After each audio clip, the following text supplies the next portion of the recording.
बनेगी क्योंकि बिहार के इलेक्शन के बाद नहीं, लगता है रीजनल पार्टीज के जो उम्मीद है वो हार चुके हैं शायद। नहीं देखिए, आरजेडी आपके दोस्त पार्टी है, संगीत साथ में कांग्रेस है, आप सारे अलायंस है। बिहार के इलेक्शन आपको कहीं लगता है कि रीजनल पार्टीज के बड़ा ठोस है? देखिए चुनाव हार जीत और उसे सीख मिलती है।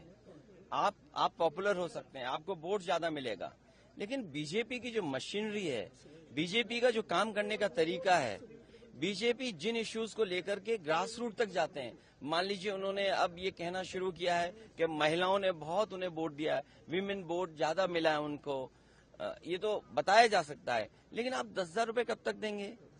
आप सम्मान का जीवन नहीं देना चाहते हैं। अच्छा, उन महिलाओं को आप 10,000 दे रहे हो जिनके पति परिवार के लोग एक साथ नहीं रह सकते हैं।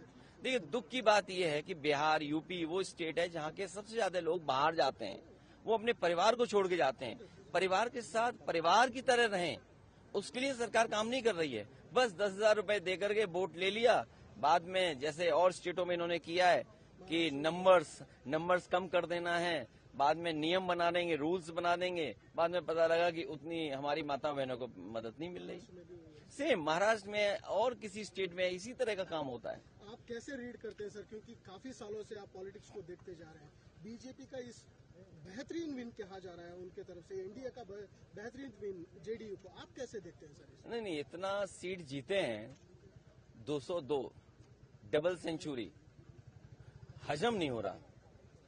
आई am not able to understand कि भाई ये रिजल्ट कैसे, अगर 202 आ सकते हैं तो जिस स्टेट में ज्यादा सीटें हैं, तो अगर 70% 80% सीटें कोई पॉलिटिकल पार्टी जीत सकती है, तो दूसरी पॉलिटिकल पार्टी भी 90% लोगों के साथ काम करके, 90% लोगों के साथ काम कर करके, मैं समझता हूं उनसे बेहतर परफॉर्म कर सकते हैं। क्योंकि अगर ये बेंचमार्क है तो इस बेंचमार्क को तो क्रॉस करना ही करना है हमें। लेकिन सर, जिस तरह से, ये एक लास्ट क्वेश्चन सर, आप इस इलेक्शन से क्या सबक सीख सकते हैं, या टीएमसी हो, जेडीयू हो, आप मेनली आरजेडी हो, या आपके एसपी तो बड़ी तगड़ी पार्टी है यूपी में, क्या एक सबक है कि किस दिशा में जाना चाहिए नेक्स्ट इलेक्शन में? यूपी में हम लोगों ने हार से ही सीखा है, और हार से ही सीखने का मौका मिलता है। जब आप बिल्कुल नीचे पहुंच जाते हैं तब आपको लगता है कि वो ऊंचाई पर कैसे पहुंचे हैं।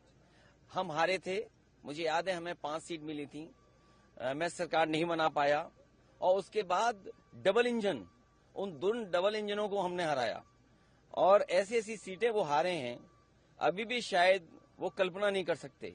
अभी बिहार की जीत यूपी की जीत को बराबरी नहीं कर सकता।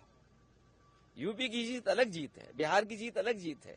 आप बिहार जीत सकते हैं, लेकिन यूपी की जो हार हुई है उसको अभी हार में जीत में बदलने में समय है। उसके लिए हम लोग तैयार हैं। असेंबली इलेक्शन बहुत दूर नहीं है, उसके लिए हम लोग तैयार हैं। आज जब हम और आप मिल रहे हैं, हो सकता है कि अगर 11 जनवरी 2027, अगर 11 जनवरी 2027 को डिक्लेयर होता है इलेक्शन, तो आज हमारे पास 423 424 दिन है, और यूपी में 403 असेंबली है, तो हमारे पास 20 ही दिन तो स्पेयर में है। तो 20 ही दिन स्पेयर में, बाकी तो हमें काम ही करना है। सर, बेंगलुरु एक बड़ा उम्मीद लेके आए हैं, कैंपेन आपने शुरू किए हैं, क्या सोच रहे हैं सर? देखिए, ये मैंने